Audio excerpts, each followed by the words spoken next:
And we're live.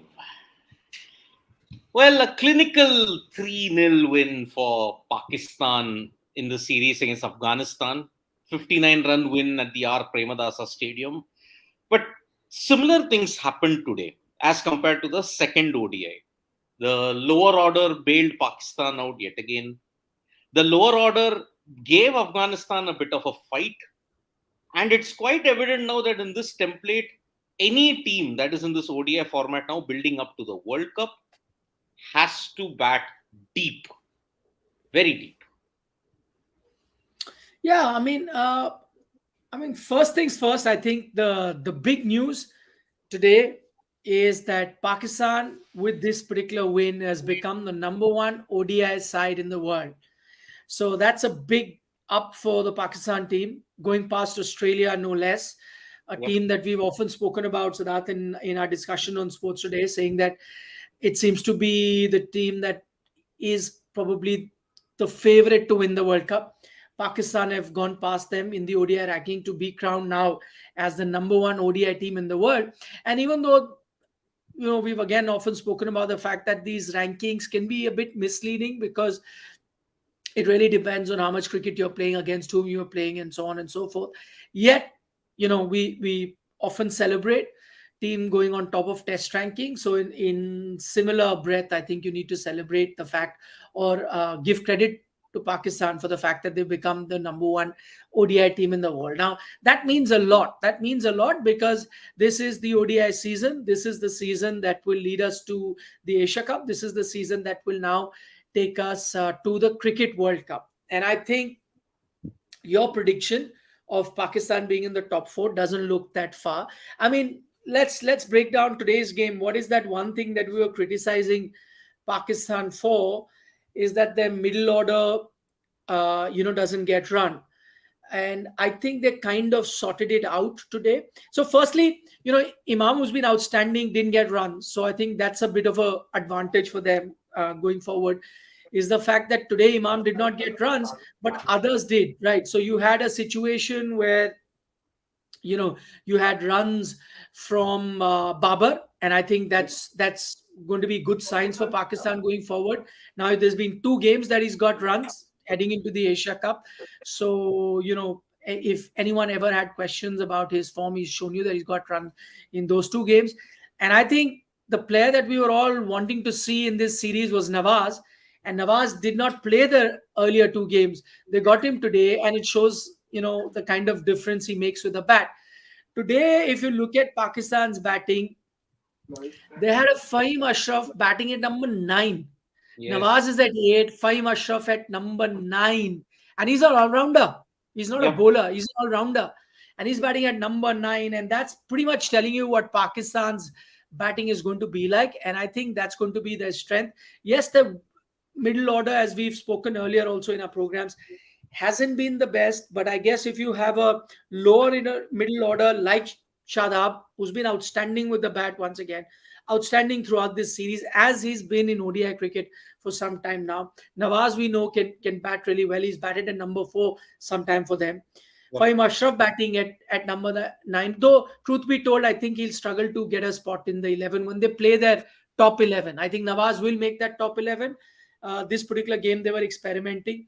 So, beating Afghanistan 3-0, getting on top of so the two big headlines being number 1 in ODI ranking 1, and 2, beating Afghanistan 3-0, because all of us know that fine, Afghanistan don't go in as the favorites in this Asia Cup, even though, you had Noor on Sports Today speak to us earlier and say that, listen, we're not here to make up the numbers, you want to win the Asia Cup.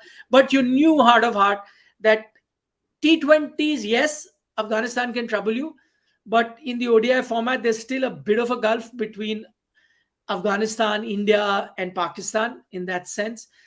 And even though Afghanistan had beaten Bangladesh this year in a series, that said, all of it put together, there was a bit of a gulf. And I think this series has shown you that. The first ODI was a one-sided affair.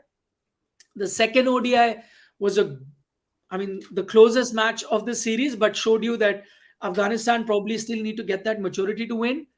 And the third ODI is again a one-sided affair. It's just that Mujib's very freakish knock that has made Yeah. it look slightly, it's not even close, even despite that knock, but it's slightly made it look a bit more competitive had it not been.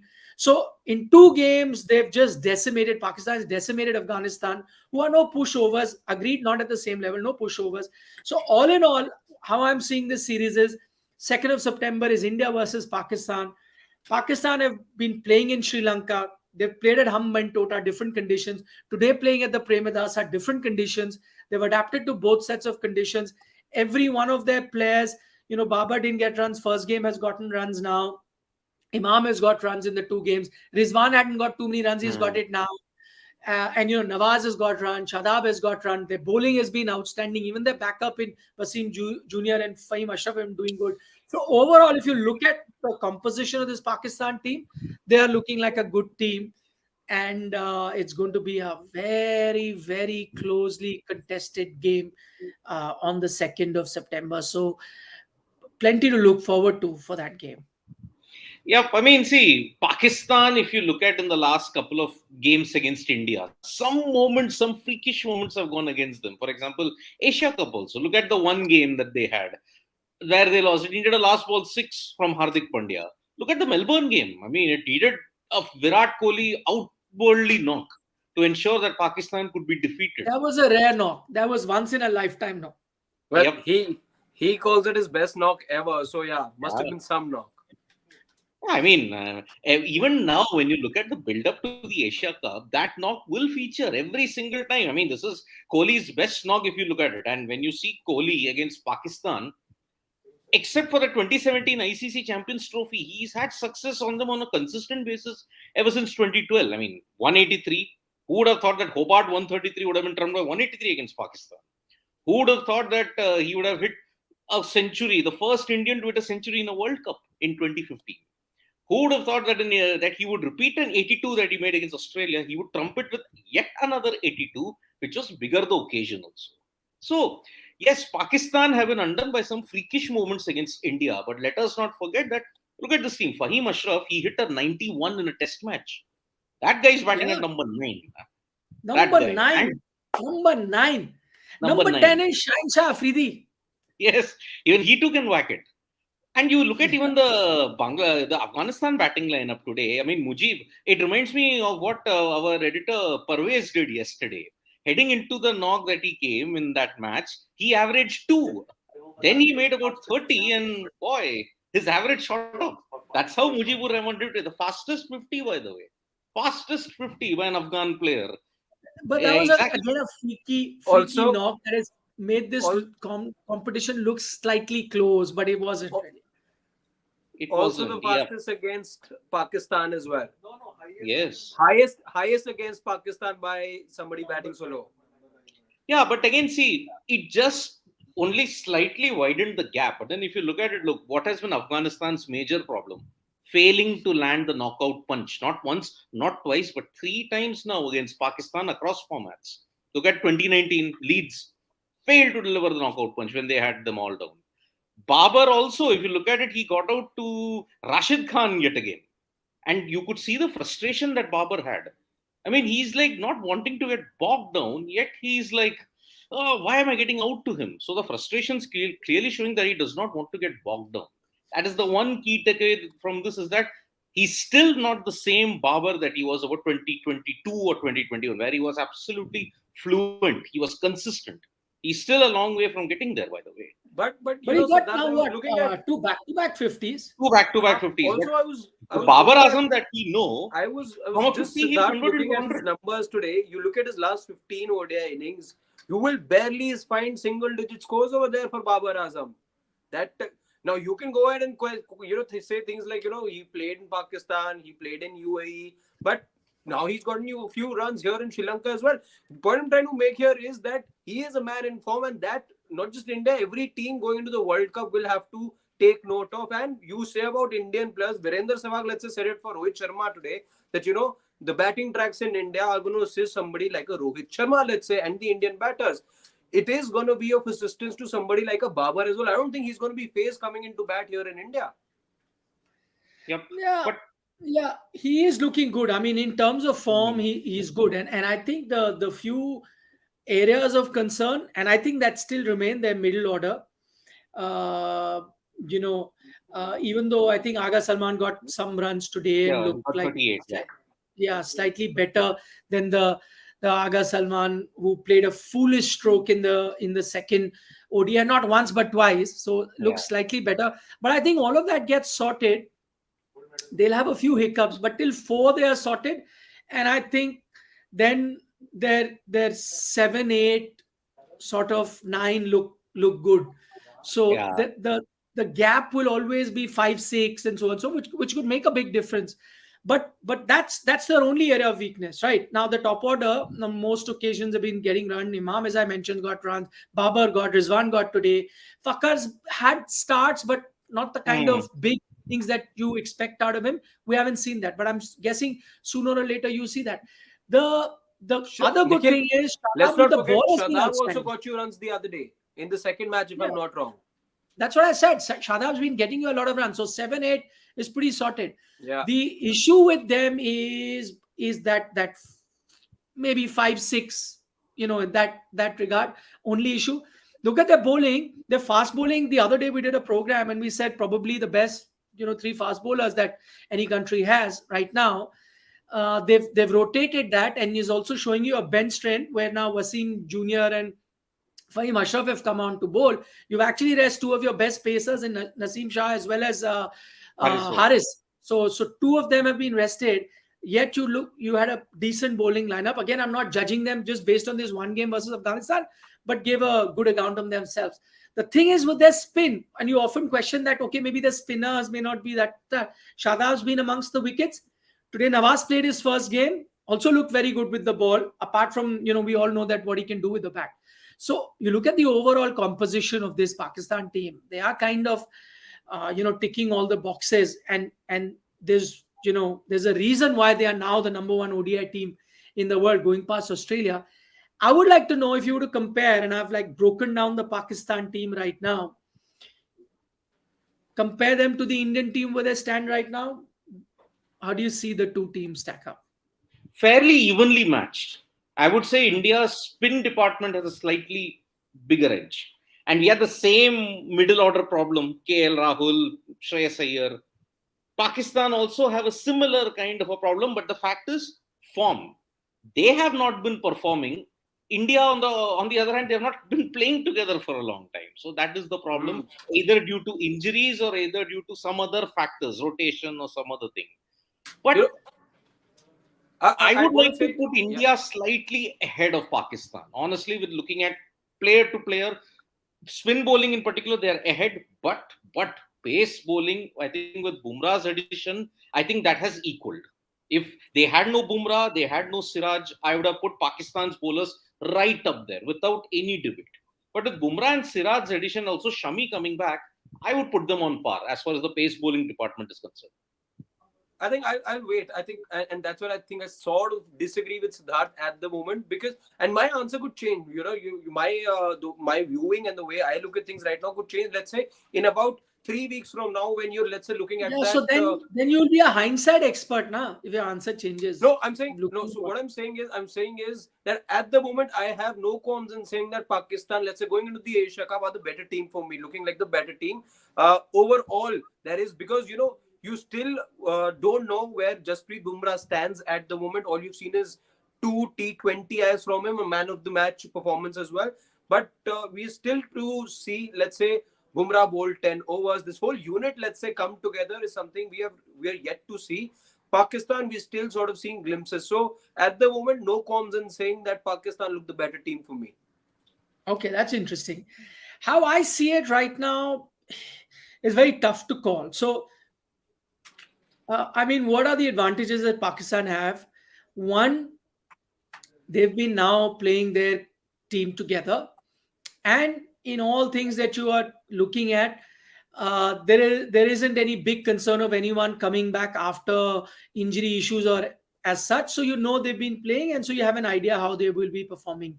And so and the other thing is there's not too much of a confusion. The confusion, as I said, few middle order spots, but overall that team is pretty sorted. That team is picked. That team is playing together. They're playing this series. They'll play the Asia Cup and go on from there. So in that sense, pretty settled.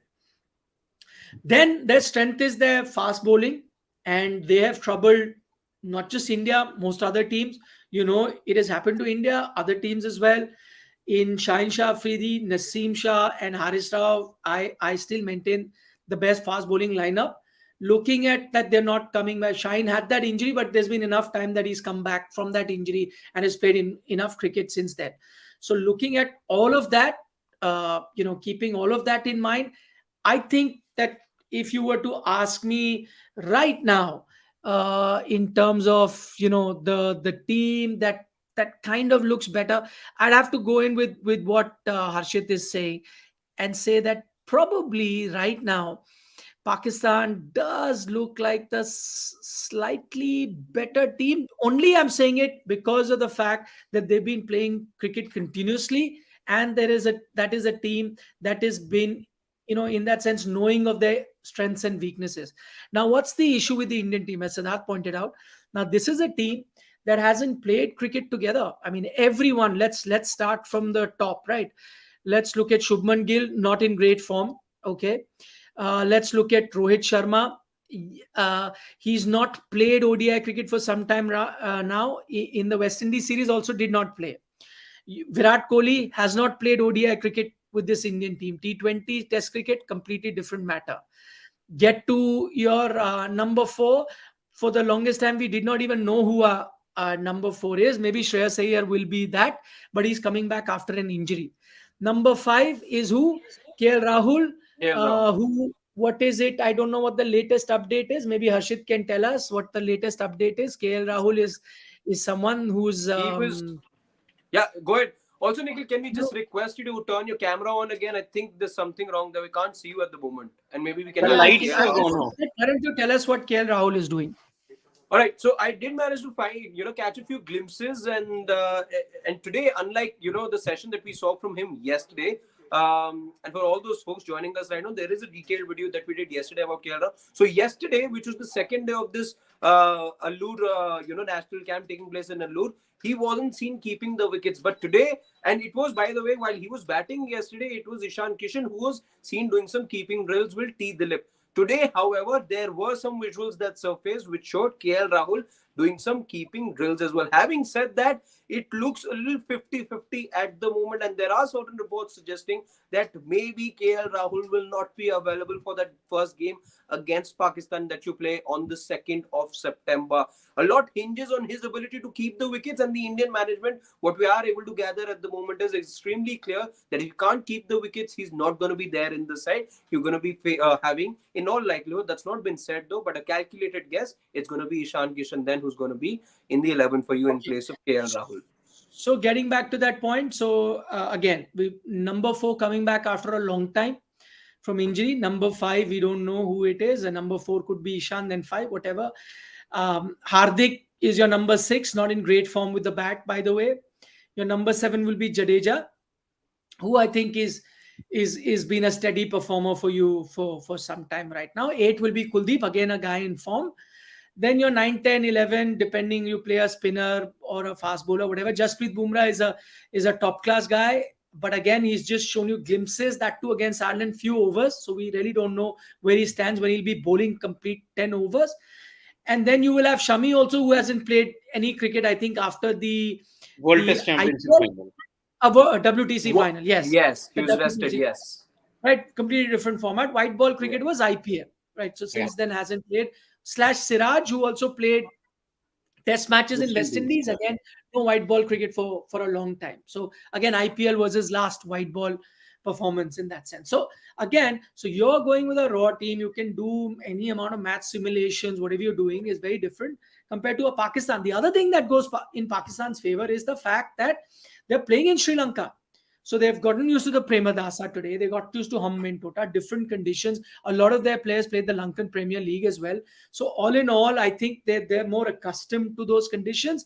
And they are very different conditions to India. If you've been following cricket, they're very different conditions to India. Just because subcontinent doesn't mean the same thing. So those are the things that are going in Pakistan's favor. But, and that's a big but, the one edge I will give the Indian team is in terms of the names that make this team list, right? No matter what you do, if you were to put those names on paper, Pakistan's 11, 12, whatever, India's 11, 12, there is a big difference there. And I don't think the 11 or 12 that you'll put on the Pakistan team sheet will intimidate the Indian team, but the players that you'll put on the Indian team sheet will definitely intimidate the Pakistan team. Such are the names that will be put when you make your 11. Yes, we mentioned the fact that they've been, not playing a lot of cricket together, some coming back after injury, all right. But the experience and the kind of reputation that these players come with, I think on big occasions, big pressure games, sometimes all of those things make a big difference. And I think that's one area where India will have the edge. I think just taking that point forward, and yes, I don't change what I had earlier said, but the one thing which pegs Pakistan back, caliber and how the team looks, the make of it, everything looks perfect, but the ability of not just one, or the ability of the entire team, let's say as a unit, we know they can implode at times. They are a team, again, they've got that history, let's say, of shooting themselves in the foot, and we've seen that happen in recent times as well. That is one thing. If Pakistan going into these two big tournaments, have that sort of belief that we're a good enough team and we got our plans in place, we're now the world number one side. If they can go in with that mentality, look the Indians in the eye, the Australians, the English in the eye, well, they really have that kind of team to be, staking claim for that glistening trophy.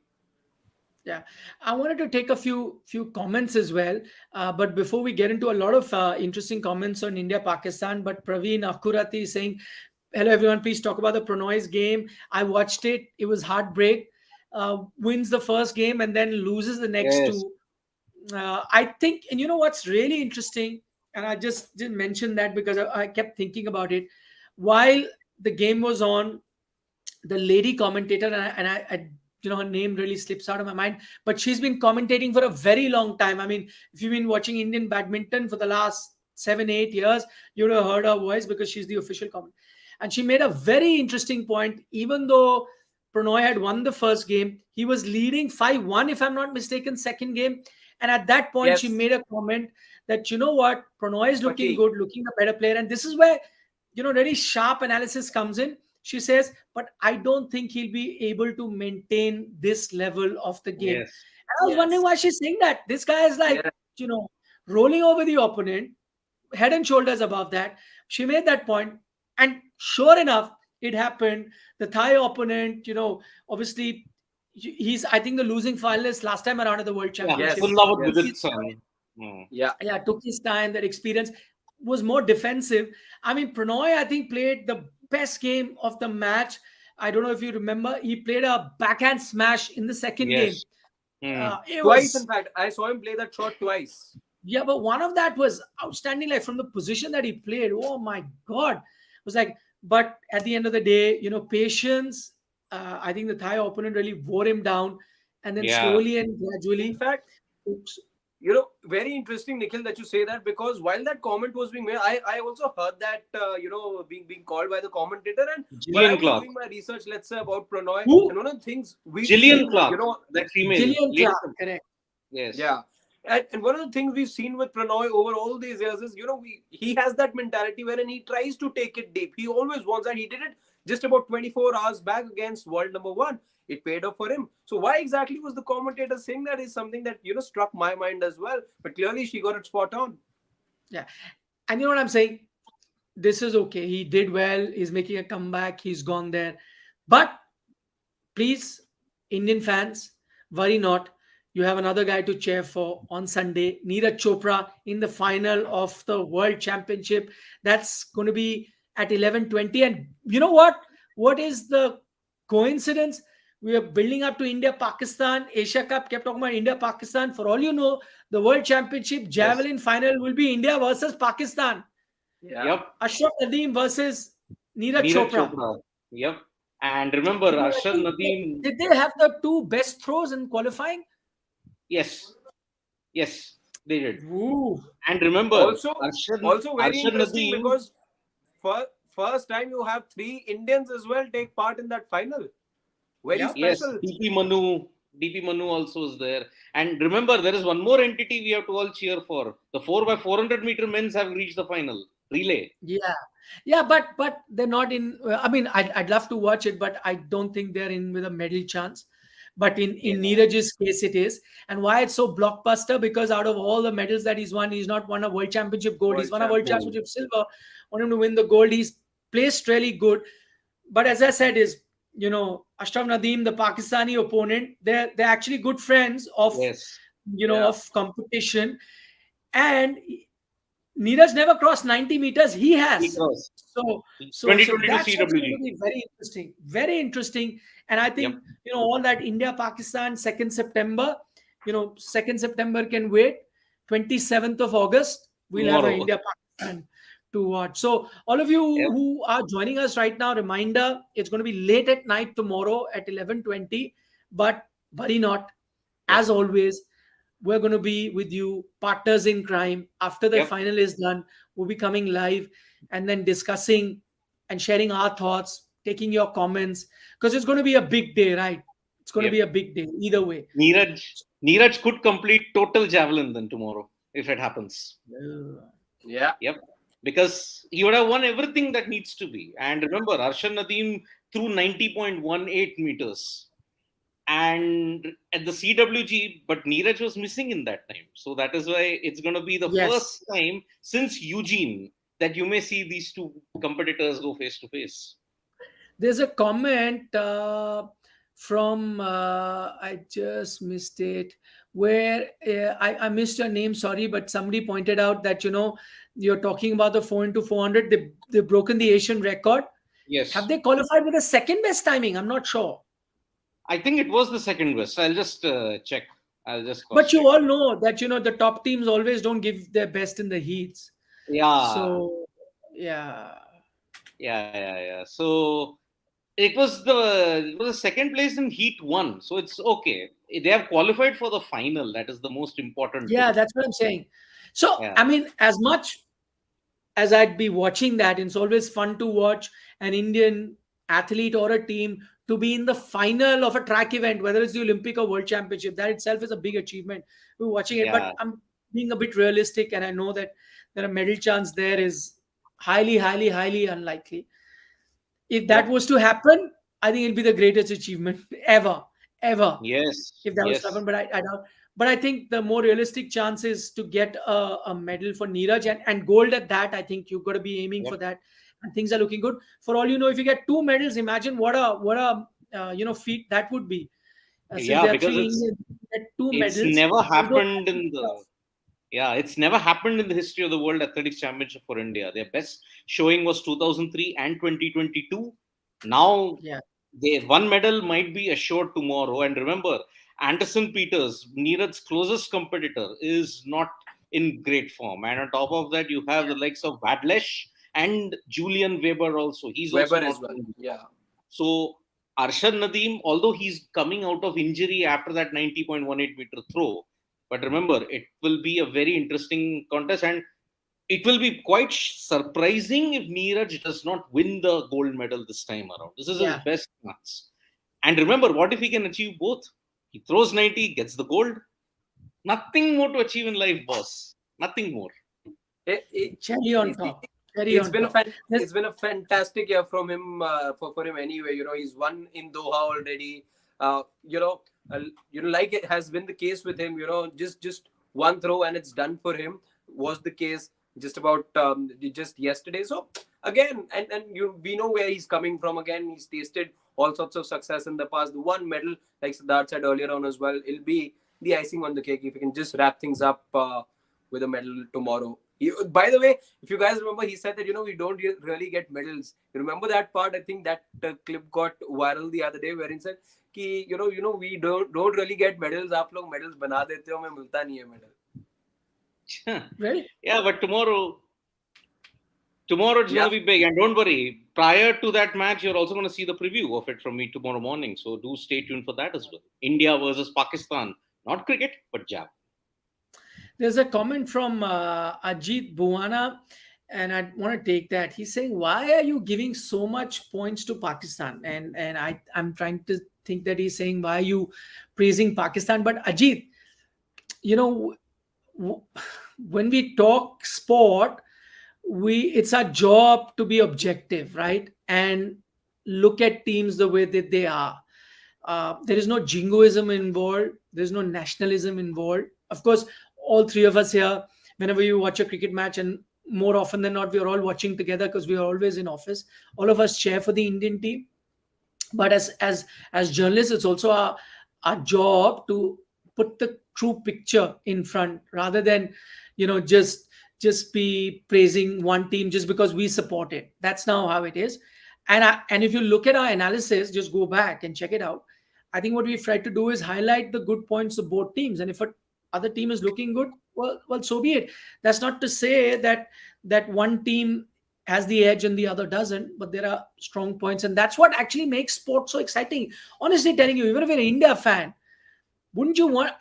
I always say this, as an India fan, also, I want a strong Pakistan team because that's when it's fun to win. There was a lull period, and I'll tell you, when I covered a lot of those games from ground at the time, where there was a clear cut gulf between India and Pakistan, and India would win. And those victories never tasted as good as the ones that we experienced earlier, when it was really a man to man, mano a mano sort of close contest. So you want a strong Pakistan team, and that's where the fun is.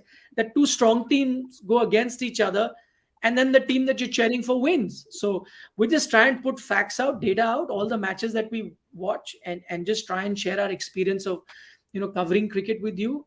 And that's what we're giving. And it's not just us. Now you're talking about points. We've not given any points. The points are given by ICC, and that's how they become the number one ODI team.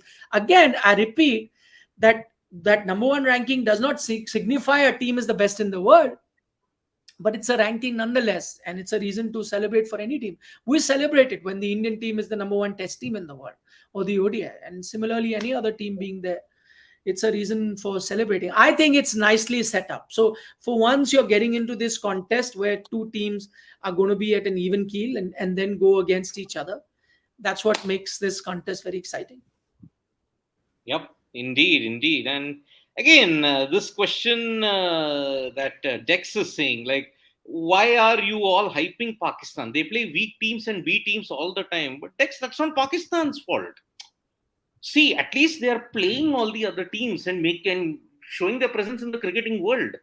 What does India do? Play only the elitist creme de la creme. They will never play Zimbabwe on a regular basis. They'll never play the Netherlands on a regular basis. They'll never play because fans don't want to see that. Pakistan are doing more to cricket for other nations than what India is doing. I'm very sorry about that. Pakistan play these other teams, at least they give them the recognition. Pakistan at least played a test against Ireland. Why aren't India doing it? They are playing too much cricket. They want to be only in the elitist thing where it will get broadcaster eyeballs. So I'm sorry, this contention that they play weak teams and B teams all the time, it is not Pakistan's fault. Honestly. I like Shubham Garg's comment. He says strategy to beat Pakistan is not to take wickets of Imam and Babar. 11 and 30 balls in power play, 1686 balls is just awful. Shubham, while you make a very valid point, can I tell you now, let me look at this from Pakistan's point of view. If I am in making strategy for the Pakistan team, I don't think this is a bad strategy to go with. What is Pakistan's problem? Their problem is the middle order. What is Pakistan's strength? Their bowling. So if I'm the Pakistan top order, I would play this very old school ODI cricket where you want to keep your wickets and get a decent total. If I'm a Pakistan player, I'm not going to be aiming at a very high total. I'll aim for a par total. How do you get to a par total? Play conservative cricket to begin with. Keep your wickets intact, something that India did really well. Now, of course, that template is kind of outgrown. But if I'm making Pakistan strategy, I think that's a strategy that works for them. Looking at their team composition. So have the top order, take their time, play a runner ball kind of cricket for the longest time, and then keep wicket in hand towards the end assault, whether it comes on or not. Put a par total on board. And with the bowling that you have, more often than not, you'll defend a par total. That's your best strategy to go with. If they try and play like England and Australia, where they want to go beyond the par total, that is going to be detrimental to what they would Yeah. want to achieve. That will actually be shooting themselves in the foot, because they never reach a par total, never give a decent enough total for the bowlers to defend. So I think in Pakistan's case, this strategy may just work. I mean, maybe not for a lot of other teams, but for them, I think this would be their best strategy. And maybe the conditions in Sri Lanka didn't dictate them that they had to play like Australia or England, go bang bang. Maybe the conditions were like that. Yeah, we'll find out. India, Pakistan are going to be up against each other very soon. Our dear friend always has been really pinging continuously. He's saying, Chandresh. come on, Naz, your heart should bleed for India. My heart does bleed for India. I can't show you my wall here. It's got Indian jerseys hanging there. Yeah. When I'm in office, I'm tense when India is playing. I want India to win. I'm always cheering for India. And you are a regular watcher of sports today. You would know how disappointed I get when India lose. But that does not mean that I will not, when I'm building up for the match, not look at strengths and weaknesses of both teams. I will look at that. In fact, I think that's the better way. If you're a genuine lover of, and this is what I tell all of people who are Viratians and Rohitians, if you're genuine lovers of the players that you like now, you would like criticism against them. Why? Because that criticism helps them improve. If you're going to shut your eyes and say everything about my player or my team is the best, then that team will never improve. If you're a well-wisher of a team, if I'm the well-wisher of the Indian team, I'll look at, I'm not saying I'll criticize them all the time, but if there are weaknesses, I would want them to be highlighted so that they can be improved upon. If I close my eyes to all their weaknesses, those weaknesses will never improve. Nobody will talk about it. People, all of us, if we are closing our eyes to weaknesses, nobody will talk about it. We'll try and, put a carpet over it, just brush it under the carpet and then never really come out. So I think a genuine fan supports its team, wants it to win, but also looks at all the weaknesses. Yep, indeed. I hope you got that, Mr. Chandresh. Yep. And Akash Bharadwaj saying, sir, if you notice, Pakistan really struggle in the middle order and maybe means the middle overs also. That's where Kuldeep comes to the picture. Yes. Yeah. And But remember, we Babar. already said that's an area where India will be stronger. Indian spinners, as Siddharth pointed out, slightly better. And the Pakistan middle order, we already pointed that out. Yep. So, well, now it's the silly season. It's truly begun. I mean, 3 ODIs and Pakistan are going to do a lot of air miles. I'm telling you, immediately they'll have to go to Multan. First game, tournament opener, Pakistan versus Nepal. And then 3 days later, it's the big one. India, Pakistan in Palakele. We could have part 2 on September 10th at this venue where they play the third ODI at the R. Premadasa. So let's see how it goes. But now, there is a bit of a tingling feeling that, boy, it's the end of August. It's just 1 month and some 10 odd days to go for this World Cup to come. It's finally here, folks. Yes. Yep. It's midnight now. I don't want to think about the World Cup because then I won't be able to sleep. And there is one which is already dominating our build-up. My mind is only at the Asia Cup. Let's deal with the Asia Cup. 2 India-Pakistan games coming up. Could be a third. Let's deal with those. My mind is not even on the Asia Cup. It's yours tomorrow. Is on Neeraj Chopra. Yes. Okay. Because history could be made. Yes.